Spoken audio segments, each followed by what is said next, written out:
Taklimat Timbalan Dekan Hal Ehwal Pelajar dan Alumni SSA. Seterusnya, majlis diteruskan dengan taklimat daripada Timbalan Dekan Hal Ehwal Pelajar dan Alumni Fakulti Sains dan Sumber Alam. Majlis mempersilahkan Yang Berusaha Profesor Madya Dr. Darmesa binti Gabda, Timbalan Dekan HEPA, dipersilahkan.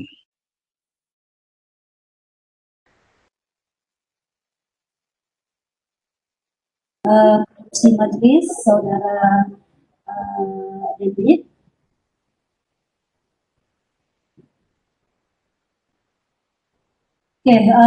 So saya ucapkan selamat datang kepada mahasiswa-mahasiswi baru. Semoga dalam keadaan sehat dan selamat. So sebagai saya akan memberikan taklimat ringkas. Kebanyakan taklimat HEPA telah diterangkan, di peringkat HEPA ini. Ya, ada beberapa yang akan saya ulang lah, ya.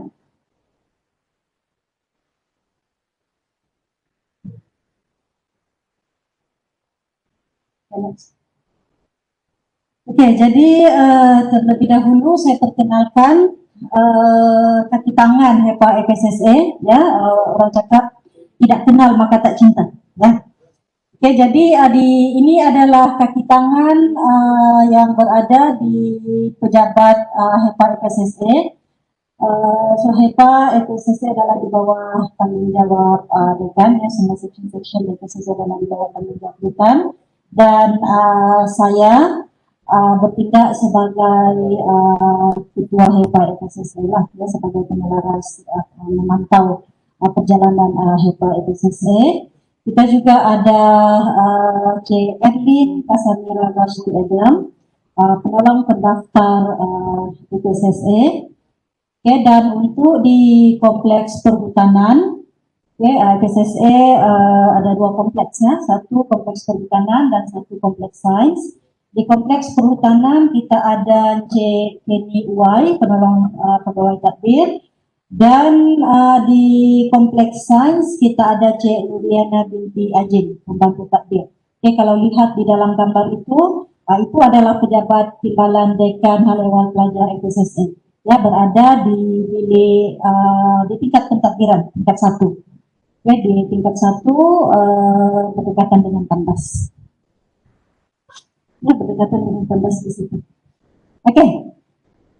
Jadi HEPA FSSA ini adalah fungsi HEPA FSSA, ya. So ini adalah tanggung jawab HEPA FSSA. Ada berapa tuh?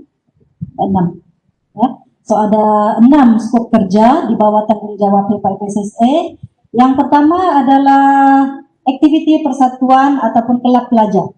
Ya, jadi FSSA bertindak, HEPA FSSA bertindak sebagai penyelaras, ya, dan juga pemantau untuk setiap aktiviti persatuan ataupun kelab yang terdaftar di FSSA.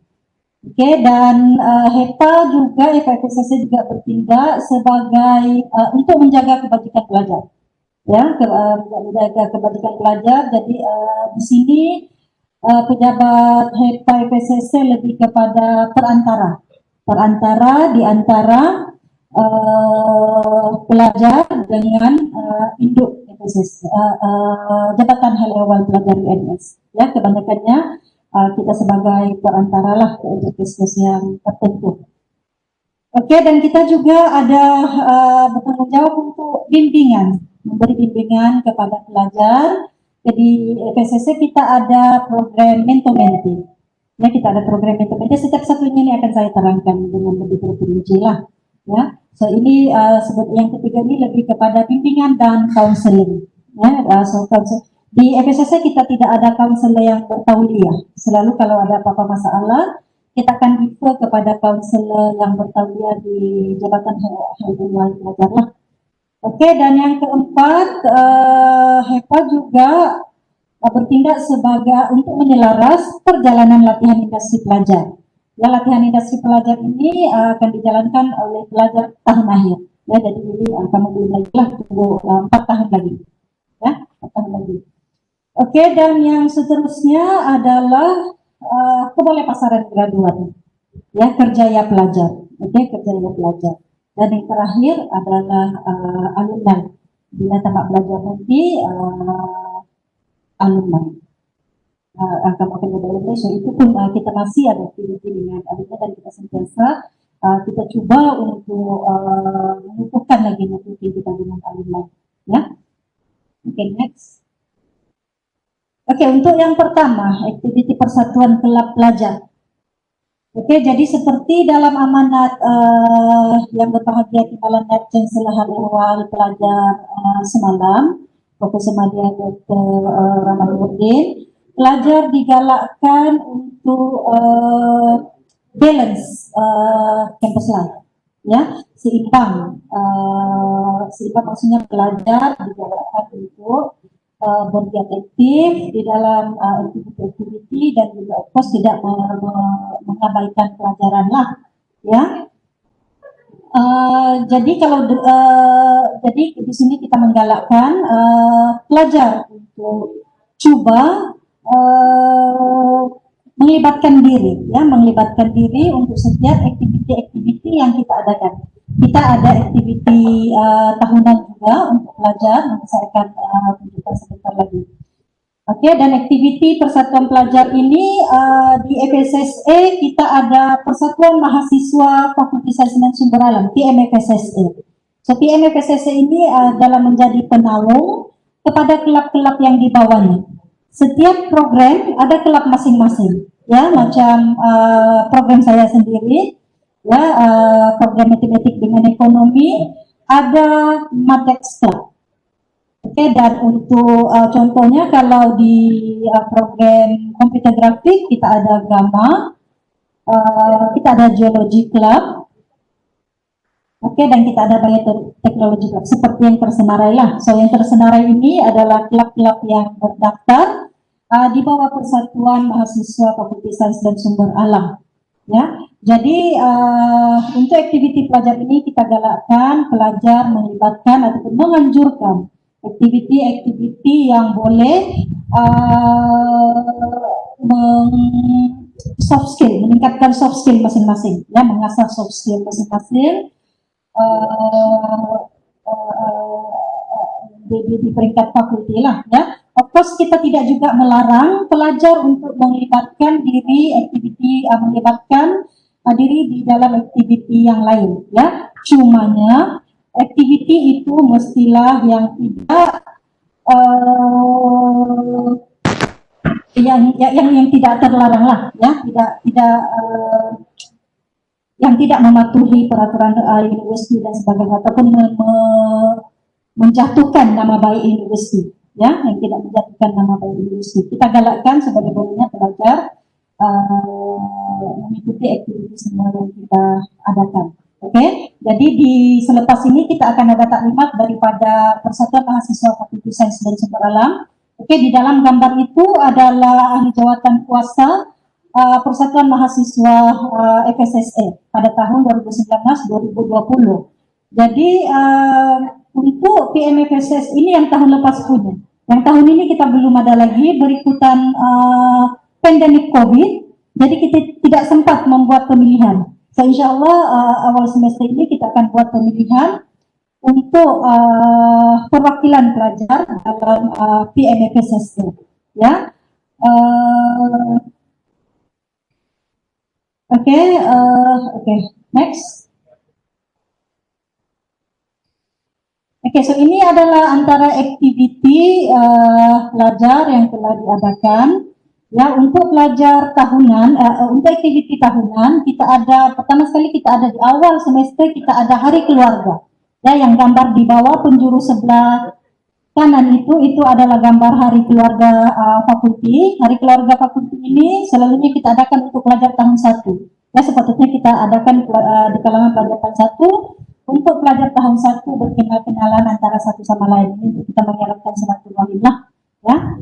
Oke, Oke, dan yang gambar di atasnya itu kita juga ada Liga Sukan tahunan. Ya, ini selalu juga kita adakan di awal semester.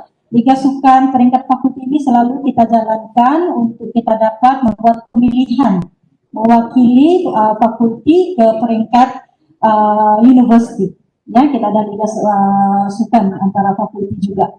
Ya, dan kita juga ada aktiviti tahunan klub masing-masing. Ya, kita ada aktiviti tahunan klub masing-masing. Contohnya untuk program komputer bergrafik kita adakan matematik perdana. Itu memang mereka lakukan setiap tahun, ya setiap tahun. Dan juga yang atas penduduk sebelah kanan itu kita juga memberi peluang kepada pelajar untuk melibatkan diri dalam aktiviti di peringkat luar negara. Ya, yang di kanan itu, yang di atas itu adalah pelajar kita daripada program matematik ekonomi. Tidak selesai saudara Razman, ya telah pergi ke Laos pada tahun lepas untuk aktiviti sukarelawan.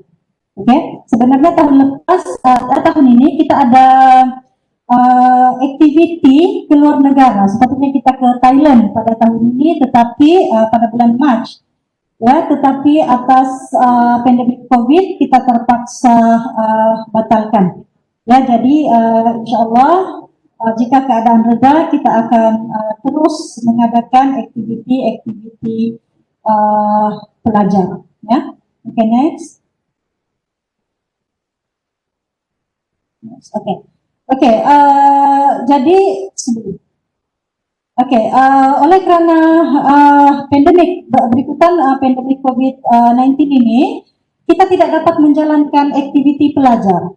Ya, sebab kita tidak boleh, pelajar tidak boleh datang ke kampus dan atas beberapa kekangan SOP lah. Ya, tetapi Jabatan Hal Ehwal Pelajar menggalakkan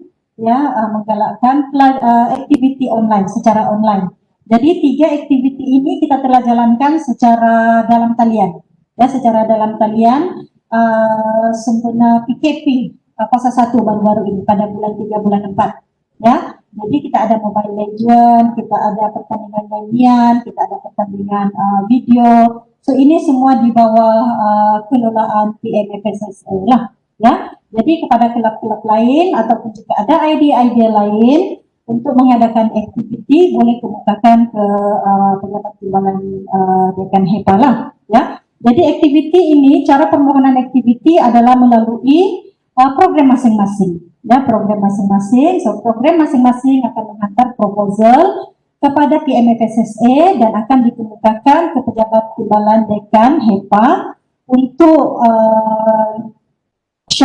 ya untuk perakuan sebelum dimajukan ke Jabatan Hal Ehwal Pelajar untuk kelulusan di sana. Ya, jadi kelulusan sebenarnya bukan fakulti, ya bukan di bawah fakulti. Ya, kita hanya majukan ke Jabatan Hal Ehwal Pelajar untuk kelulusan budget. Ya, untuk kelulusan budget. Oke.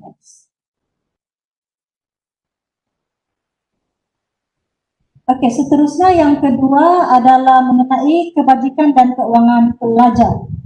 Oke, ini adalah slide kebajikan dan keuangan pelajar. Oke, saya rasa ini telah disentuh juga di pada taklimat Jabatan Hal Ehwal Pelajar. Oke, saya akan ulang sekali lagi untuk perhatian para pelajar sekalian, ya. Jadi di sini kita ada 10 bantuan kebajikan dan keuangan pelajar. Ya, saya akan go through satu-satu. Ya, jadi beberapa bantuan di sini adalah mulai di pohon, melalui talian, ataupun kalau ada apa-apa masalah tidak dapat tidak paham bagaimana permohonan dibuat, boleh terus merujuk kepada pejabat PDHEPA FSSA. Ya, oke, next. Oke, untuk pinjaman jangka pendek. Oke, kita ada pinjaman jangka pendek. Oke, untuk pinjaman jangka pendek ini pinjaman, ya pelajar membuat pinjaman daripada UMS. Oke, tetapi pinjaman ini adalah bertujuan untuk membayar iuran pengajian. Ya, hanya kepada masalah yang tidak mampu membayar iuran pengajian. Okey, dan ini adalah untuk pelajar yang aktif sahaja. Pelajar aktif maksudnya di sini adalah pelajar yang berdaftar, ya. Pelajar aktif sama ada pelajar tempatan ataupun pelajar antarabangsa dan boleh memohon di peringkat semua peringkat pelajar tahap 1 ataupun tahap 4. Okey, seborang permohonan boleh diperolehi atas talian website JHEP itu, ya, website Jabatan Hal Ehwal Pelajar, ataupun boleh terus berhubung kepada mereka lah, ya. Kalau tidak dapat berhubung kepada mereka, boleh hubungi pejabat didik dahulu. Okey, dan ini hanya boleh dipohon sekali sahaja per semester. Okey, walaupun secara kita tidak dapat bersemuka kali ini, boleh WhatsApp, boleh email kalau perlukan bantuan. Okey, yang seterusnya adalah bantuan tabung tanpa penama. Okey, kita ada beberapa beasiswa daripada beberapa institut, ya, ataupun agensi. Ya, so ini adalah untuk pelajar aktif tempatan sahaja. Ya, dan yang sepenuh masa. Okay, sebelum saya buka tadi, pinjaman jangka pendek itu pelajar kepada pelajar, ya, untuk pembayaran balik semula. Okey, dan yang kedua adalah bantuan tabung tanpa penama. Ini adalah untuk pelajar aktif tempatan yang sepenuh masa, dan sebenarnya ini kita fokus kepada yang di lah, ya, atau kalau bukan di yang mempunyai masalah keuangan. Okey, so ini pun boleh dipohon atas talian ataupun berhubung terus kepada Jabatan Hal Ehwal Pelajar. Juga hanya boleh dipohon sekali dalam satu semester, ya. Sejumlah yang diberikan adalah 500. Okey, next. Okey, kita juga ada bantuan Sara Diri Maike. Okey, kita ada bantuan Sara Diri Maike. Okey, permohonan adalah melalui SNP, ya, SNP pelajar dalam sistem boleh mohon. Okey, selalunya kita akan war-warkan bila sudah dibuka, ya. Okey, dan tempo adalah sekali juga dalam satu semester, dan jumlah bantuan adalah RM200. Okey, dan untuk syarat kematian. Okey, syarat kematian ini akan diberi untuk kematian pelajar ataupun kematian keluarga terdekat.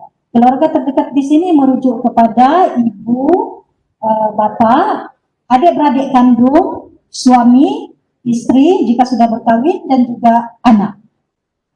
Okey, dan syarat kematian untuk pelajar adalah kematian pelajar diberi RM1.000. Dan untuk keluarga terdekat itu 500 per kematian lah, ya. Dan bantuan kematian ini akan naik kepada waris ataupun kepada pelajar itu sendiri, ya. So jika ada kematian keluarga terdekat, pelajar boleh mengemukakan permohonan, ya, ada borang. Boleh kemukakan yang dokumen yang diperlukan adalah sijil kematian dan juga butiran-butiran yang diperlukan lah, ya. Kalau ada kematian keluarga terdekat, Jabatan Hal Ehwal Pelajar juga membiayai tiket kapal penerbangan. Okey, so hanya boleh dibelikan ataupun boleh membuat tuntutan. Okey, seterusnya. Okey, dan kita juga ada bantuan pos rawatan perubatan ataupun alat sokongan jika memerlukan. So ini permohonan dia adalah dengan cara menulis surat permohonan. Ya, tulis surat permohonan kepada Jabatan Hal Ehwal Pelajar lah. Jumlah maksimum yang dirumuskan di situ adalah 5.000, tetapi tertakluk kepada masyarakat. Dan ini dia punya syarat adalah untuk pos rawatan hospital kerajaan sahaja. Ya, so untuk semua bantuan-bantuan daripada Jabatan Hal Ehwal Pelajar hanyalah merujuk kepada hospital kerajaan saja, kecuali untuk kes-kes tertentu. Okey, itu special case lah, itu mungkin boleh dipohon, tetapi perlu kelulusan daripada mesyuarat kebajikan pelajar. Okey, dan kita juga ada surat jaminan hospital, GL, ya, GL. Selalu pelajar memerlukan GL jika masuk hospital lah, ya. Jadi untuk GL, pelajar boleh mendapatkan GL melalui SMP pelajar. Tetapi kadang-kadang, yalah sudah sakit kan, pelajar ini sudah tidak mampu ataupun tidak boleh akses SMP pelajar, boleh maklumkan terus kepada pejabat PDHEPA. Okey, dan kita akan proses lah, ya, proses untuk pengeluaran GL. dan juga bilangan bill hospital boleh dituntut terus pada jabatan hal ehwal pelajar jika membuat bayaran pendahuluan lah, ya. Again, this is for government hospital only. Seterusnya. Dan jika terlibat ataupun jika menghadapi musibah bencana alam, banjir, kebakaran, kecurian, pun kita ada bantuan daripada Jabatan Hal Ehwal Pelajar, ya. Dan ini sekali lagi untuk pelajar yang aktif dalam pengajian, tidak kira pelajar tempatan ataupun pelajar antarabangsa, semua peringkat pengajian. Dan musibah ini berlaku dalam tempo pengajian, ya. Jadi di situ ada jumlahnya 500 untuk bencana alam ataupun kebakaran, 200 untuk bagi kes-kes kecurian lah, ya. Dan kita juga ada food bank siswa, bantuan makanan kering kepada pelajar di Poti, ya. Ini boleh dipohon kalau pelajar perlu mempunyai kad food bank siswa, ya. Ini boleh dipohon di Jabatan Hal Ehwal Pelajar. Seterusnya. Dan seterusnya kita ada scheme Learn and Earn. Scheme Learn and Earn ini adalah lebih kepada penyediaan pekerjaan kepada pelajar, ya. So iklan-iklan akan dikeluarkan oleh mana-mana kontraktor, dan pelajar boleh memohon pekerjaan, peluang pekerjaan yang adalah, ya. So bayaran adalah 5.000 sejam dan hak maksimum bekerja adalah 4 jam sehari. Kita tidak mau pelajar ini terlalu mengejar keuangan, ya, dengan mengabaikan pelajaran. Dan untuk di FSSA kita ada bantuan, ya, untuk STEAM dan ini kita ada kedai photostat di bawah ini, ya, di FSSA. So ini selalu kita akan iklankan kepada pelajar-pelajar di Poti, ya. Jadi pelajar boleh bekerja di kedai FSSA, ya, dan akan dibayar mengikut jam lah, ya. Itu yang pertama. Yang kedua, kita juga ada CSR, kita dapat dana daripada Etika. Ini adalah peluang pekerjaan di mana pelajar mengajar tuition di kalangan anak-anak yatim, ya, di kalangan anak-anak yatim dan juga anak-anak Poti, ya. Jadi kita di sini kita beri bantuan kepada dua pihak lah, kepada pelajar di Poti dan juga kepada anak-anak yatim yang di luar. Dan yang terakhir kita ada insurans berkelompok pelajar. So sebarang tuntutan untuk insurans berkelompok pelajar ini boleh dipohon kepada Jabatan Hal Ehwal Pelajar. Kalau ada apa-apa masalah, kalau ada apa-apa perlukan bantuan, boleh lihat slide ini, ya. Sekali lagi, kalau tidak jelas ataupun perlukan bantuan segera, boleh terus menghubungi Jabatan Pilihan Pak FSSA. Next.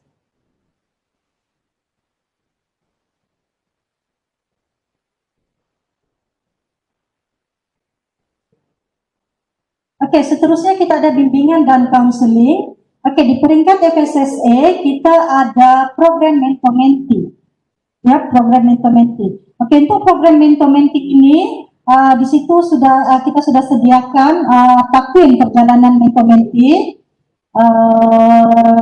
Ya, so program Mentor-Menti ini adalah di peringkat program. Jadi di awal ini pelajar akan dibahagikan.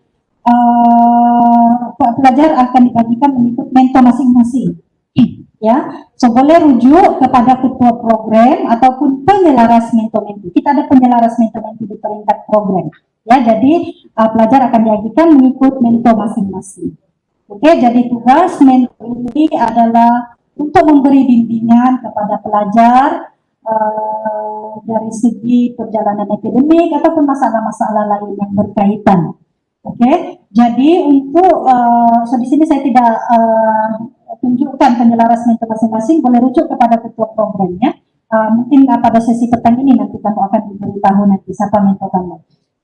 Untuk program Mentor-Menti kita ada kalau rujuk di kalender situ minggu pertama hingga minggu ketiga pelajar diwajibkan berjumpa dengan mentor masing-masing. Ya, ini lebih kepada perbincangan pendaftaran kursus ataupun permasalahan-permasalahan lain juga adalah ya. Tetapi sebelum perjumpaan mentor-menti itu kita akan edarkan Google Form untuk screening permasalahan pelajar. Jadi ini untuk memudahkan pelajar memberitahu masalah kepada mentor terlebih dahulu lah ya.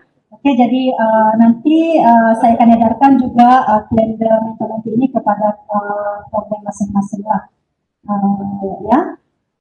Oke, jadi so ini adalah wajib ya, wajib. Pelajar wajib berjumpa mentor masing-masing sekurang-kurangnya sekali dalam satu semester.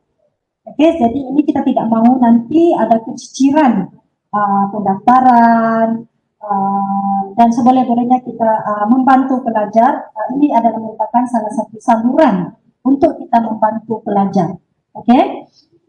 Dan kita juga ada bimbingan konseling, ya, bimbingan konseling. Oke, tetapi di FSSA kita tidak ada konselor yang bertauliah, jadi selalunya kita akan rujuk kepada Jabatan Hal Ehwal Pelajar. Ya, jadi di situ kita ada Encik Azmi Labudin, konseling, bahagian konseling, dan kita juga ada Encik Muhammad Jumlah Musulah. Ini saya rasa sudah diperkenalkan di perintah Jabatan Hal Ehwal Pelajar. Oke, jadi saya harap pelajar-pelajar dapat melihat takwin mentor-menti ini dan dapat mematuhi program ini, dapat tujuan membantu pelajar juga sebenarnya. Oke, next. Oke, dan ini adalah gambar beberapa gambar di sekitar perjumpaan mentor-menti lah, ya. So, kalau lihat di kiri kanan itu adalah dekan yang berbagi dekan bersama menti-mentinya. Kita ada konsuliani daripada program ekonomi, dan yang dua gambar lagi itu adalah program menti diadakan di peringkat program. Ya, untuk kanan saya rasa mereka adakan di peringkat program. Oke, seterusnya.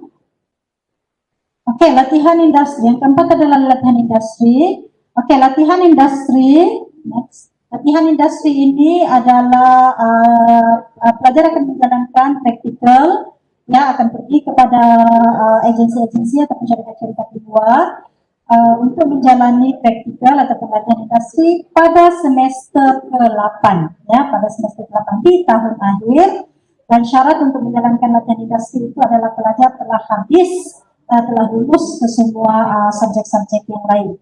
Oke, untuk latihan industri ini juga kita ada penyelaras latihan industri di peringkat program. Jadi info-info berkenaan latihan industri kita akan salurkan kepada penyelaras latihan industri program. Oke, dan di situ kita juga ada ketua penyelaras latihan industri program, penyelaras latihan industri fakulti, ya, yaitu Puan Cinsuna. Oke, jadi untuk latihan industri ini kita jalankan, pelajar bertindak menjalani latihan industri selama 16 minggu untuk pelajar kompleks sains dan 24 minggu untuk kompleks perhutanan, ya. Jadi ada takwin latihan industri boleh rujuk kepada penyelaras latihan industri program masing-masing lah, ya. Jadi di sini pelajar dikehendaki mencari tempat praktikal dan kemudian memohon dan akan mendapat kebenaran daripada fakulti lah, ya, untuk tujuan pengusahaan atau pemberakuan. Oke, seterusnya. Latihan industri ini boleh dijalankan di luar negara, ya. So di situ kita ada gambar pelajar sedang menjalani latihan di luar negara dan juga boleh dijalankan di dalam negara, ya. So itu terpulang kepada pelajar dan boleh juga melihat iklan-iklan dari masa ke masa daripada fakulti jika ada syarikat yang memberi offer untuk menjalani latihan industri.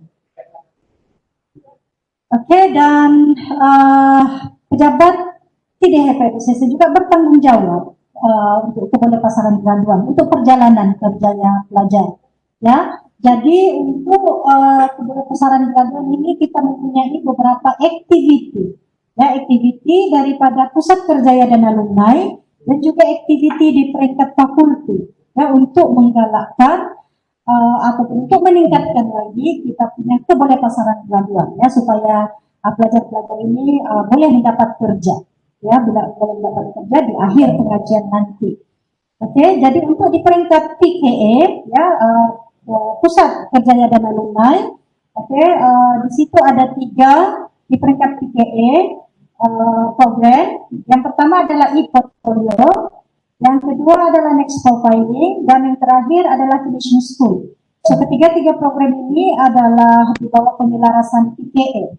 Ya, so untuk tahun 1 wajib mengikuti program e-portfolio dan juga next profiling.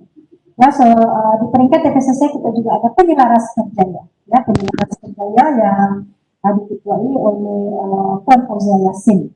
Ya, jadi maklumat-maklumat akan disalurkan dari masa ke semasa juga, ya. So mohon ambil perhatian untuk tahun pertama ini wajib mengikuti program e-portfolio dan juga next profiling.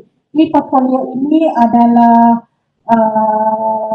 lebih kepada pengisian di dalam LinkedIn, ya, yang akan di connect kepada SMP, di mana untuk program ini pelajar boleh mengenal pasti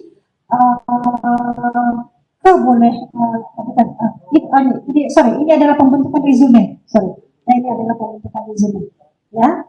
Oke, dan untuk next profiling itu di bawah talent board, ya, itu adalah lebih kepada pelajar mengenal pasti kebolehan, ya, kebolehan diri sendiri dan keupayaan, ya. So kekuatan pelajar lah, jadi boleh pilih bidang-bidang pekerjaan yang sesuai. Oke, dan finishing school itu lebih kepada sharing session daripada alumni lah, ya. Jadi kalau di lapangan besok kita ada sharing session bersama alumni di setiap peringkat program. Oke, so di peringkat FSSA kita juga komited untuk menggalakkan lagi atau meningkatkan lagi kebolehpasaran graduan ini. Jadi kita mengadakan upskilling program dan juga high impact employability program, ya. So ini adalah program-program di tahun akhir nantilah, ya. Dan untuk di awal-awal ini kita lebih menggalakkan ataupun kita ada attachment dengan industri, ya. Kita ada lawatan-lawatan edukasi di peringkat program nanti, ya. So kurikulum akademik kita di FSSC ini kita banyak sekarang ini kita coba untuk meningkatkan attachment dengan industri. Kita banyakkan networking, ya, pembelajaran itu melibatkan pihak industri, ya. Kita jemput daripada pihak industri ke FSSC untuk memberi exposure, ya, untuk memberi exposure kepada pelajar. Oke, next.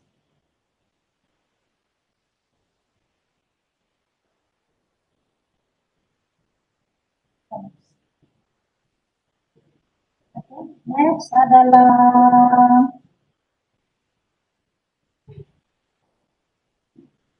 seterusnya adalah alumni, Bapak. Oke, dan seterusnya yang terakhir adalah alumni, ya. Alumni, oke, kita juga ada aktiviti bersama alumni. Jadi nanti kalau telah selesai bergraduan nanti, so mohon jangan lupakan Fakulti Sains dan Sumber Alam, oke, keep in touch, ya. Kita kukuhkan lagi kita punya networking, ya. So ini adalah beberapa aktiviti alumni yang telah kita jalankan pada tahun ini, ya. So kita ada majelis berbuka puasa itu adalah pada tahun lepas sebenarnya, ya. Ada majelis sambutan raya itu juga pada tahun lepas, pada tahun ini, ya, ini semua tahun lepas. Pada tahun ini kita tidak ada aktiviti pendidikan COVID, ya. Oke, next. Oke, dan ini adalah peraturan, ya, peraturan yang perlu pelajar patuhi. Jadi kalau baca kamu punya buku panduan pendaftaran itu, ya, saya rasa section 6, oke, ada menyebut peraturan-peraturan sepanjang tempo pengajian, ya. Jadi di situ ada akta-akta ataupun peraturan-peraturan yang universiti yang perlu dipatuhi ya. Kita ada auto kelembagaan UMS, kita ada kaedah-kaedah UMS ya di peringkat pra tadi seperti yang Timbalan Dekan Akademik sebutkan tadi. Kita ada peraturan-peraturan khas, peraturan college dan sebagainya. Ya, jadi kalau sempat saya bacakan di sini adalah selain daripada secara amnya pelajar perlu menghormati para pegawai universiti. Ya, so bukan saja para pegawai universiti hormati sekeliling lah ya rekan-rekan dan sebagainya ya kita saling menghormati kita di sini kita lebih kepada memupuk disiplin diri lah ya. Dan sentiasa menjaga nama baik universiti, menjaga harta benda, tidak terlibat dalam kegiatan yang dilarang oleh universiti ataupun yang tidak dibenarkan.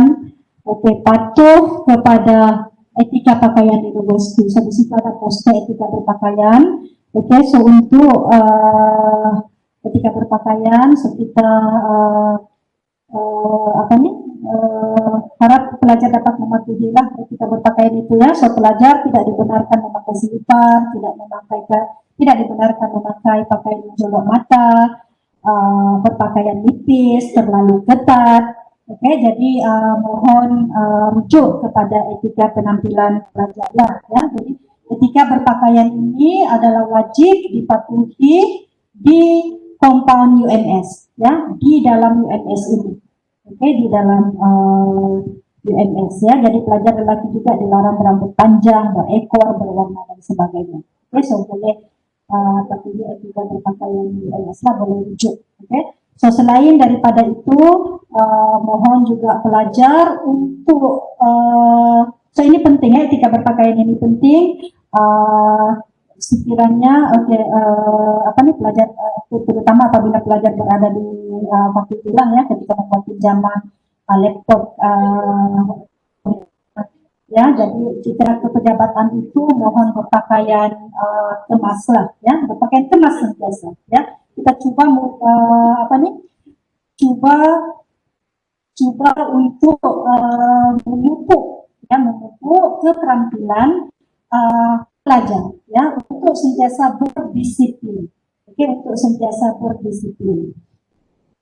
Dan juga patuhi adab-adab yang baik lah ya. Kita sentiasa mengamalkan adab-adab yang baik, hormati orang sekeliling, berpakaian kemas, ketika berurusan, mematuhi masa penjadwalan kuliah, tidak lambat masuk kuliah dan sebagainya. Saya rasa ini nanti ketua-ketua program akan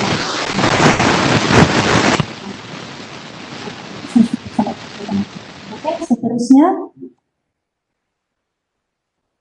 So untuk kita juga ada juga dipohon kepada pelajar untuk mematuhi keselamatan makmal ya. So keselamatan makmal ini nanti saya akan minta yang berusaha Timbalan Dekan Pendidikan dan Inovasi untuk berfungsi sedikit sebanyak lah ya. Keselamatan di makmal saya tidak pernah ke makmal ya, matematik dan ekonomi tidak pernah ke makmal. Jadi saya rasa Timbalan Dekan Pendidikan dan Inovasi lebih layak lah ya, mungkin lebih terperinci ya. Kalau saya nanti saya baca yang slide saja, saya tidak ada pengalaman pemahaman.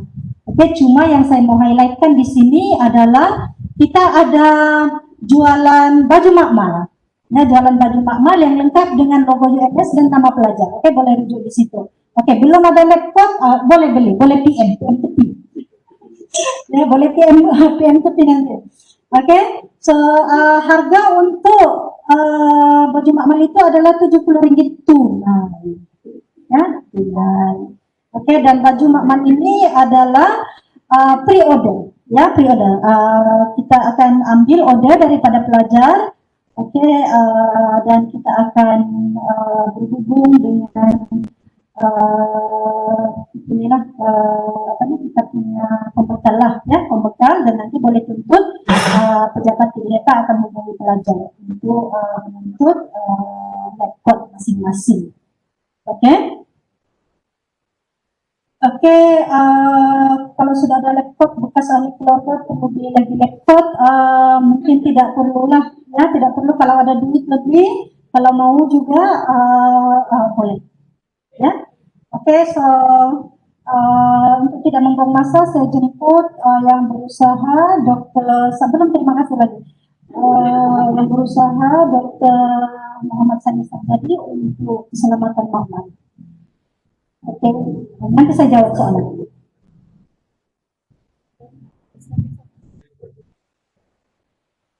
Terima kasih yang berusaha Kepala Lembaga Pendidikan dan Inovasi Dr. Muhammad Sani Sarjadi. Oke, slide yang terakhir. Oke, jadi berikutan kepada pandemik COVID-19 ini kita tidak boleh bersemuka. Jadi dapat section hal ehwal pelajar EPSSE ada menyediakan perkhidmatan secara online ya. Setelah tidak dapat hadir, jangan risau, sebarang permohonan pelajar boleh diajukan secara dalam talian ya. So di situ kita ada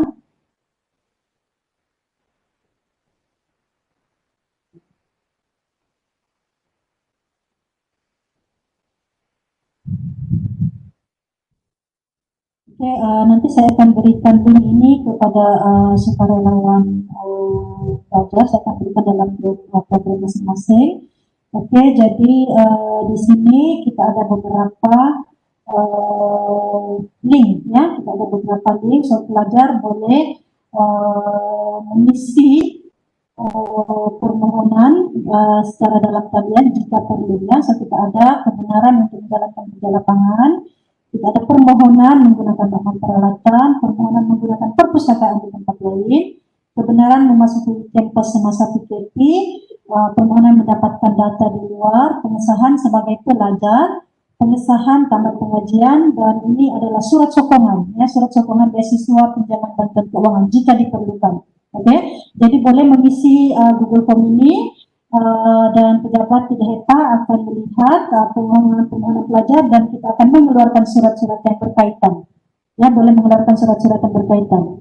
Oke, tunggu masuk UMS ataupun bagaimana ini kalau pelajar memerlukan bantuan ya, kalau pelajar memerlukan surat-surat berkenaan antara 8 ini boleh mengisi Google Form ini ya, dan kita akan proses dan kita akan email kepada pelajar. So jangan risau, walaupun online, walaupun secara dalam talian, section hal ehwal pelajar EPSSE committed untuk membantu pelajar. Oke, so saya rasa itu sahaja daripada section hal ehwal pelajar EPSSE. Ya, pelajar matematik dengan ekonomi tidak perlu membeli laptop. Oke, saya rasa itu sahaja daripada section hal ehwal pelajar dan alumni EPSSE. Selaku pengarah program, selaku pengarah bagi program Minggu Suai Mesra Norma Baharu Fakultas Sains dan Sumber Alam sesi 2021. Saya ingin mengucapkan jutaan terima kasih kepada tenaga-tenaga yang terlibat, EJK yang terlibat. Mungkin boleh ke belakang sini, mungkin EJK untuk buka sedikit. Oke, boleh ke belakang sini, mungkin boleh lambai pelajar-pelajar yang ada. Oke, so ini adalah tenaga-tenaga di antara ahli jawatan kuasa yang telah bertungkus lumus untuk menjayakan program ini. Jadi saya ucapkan jutaan terima kasih atas kerja keras ya, orang-orang di belakang ini adalah orang-orang kuat untuk menjayakan MSN. Juga kepada KP-KP yang online ya, yang telah banyak memberikan info-info untuk tujuan MSN ini, kepada pentadbir dan juga khususnya kepada sukarelawan yang telah ditugaskan untuk membantu EPSSE di bawah yang diketuai oleh Saudara Syafitri. Mana Syafitri? Sampai si Syafitri. Saudara Syafitri adalah pelajar tahun akhir program geologi yang mengetuai sukarelawan pelajar MSN 2020 ya. Jadi saya ucapkan berbanyak terima kasih kepada yang terlibat, terutama dekan yang memberikan sokongan penuh. Dekan melambai tapi tidak nampak di situ. Saya mohon maaf atas segala kelemahan dan kesilapan sepanjang mengelolakan MSN pada kali ini. Oke, jadi untuk makluman, sesi bersama program ditangguhkan sehingga jam 2 petang ya, untuk memberi laluan makan tengah hari, solat dan berehat sebentar. Oke, jadi kita jumpa pada jam 2 petang. Ini untuk sesi bersama program. Tapi sebelum ini kita ada lagi ada 3 lagi ya, ada 3 lagi perkongsian, yaitu perkongsian alumni dan juga perkongsian daripada Persatuan Mahasiswa Fakulti Sains dan Sumber Alam. Oke, jadi diharap pelajar boleh lagi masih bertahan untuk mengikuti MSN secara dalam kali ini sehingga selesai. Oke, sekian, terima kasih. Saya serahkan kembali kepada pengurusi majlis. Assalamualaikum. Terima kasih yang berusaha Doktor atas taklimat sebentar tadi.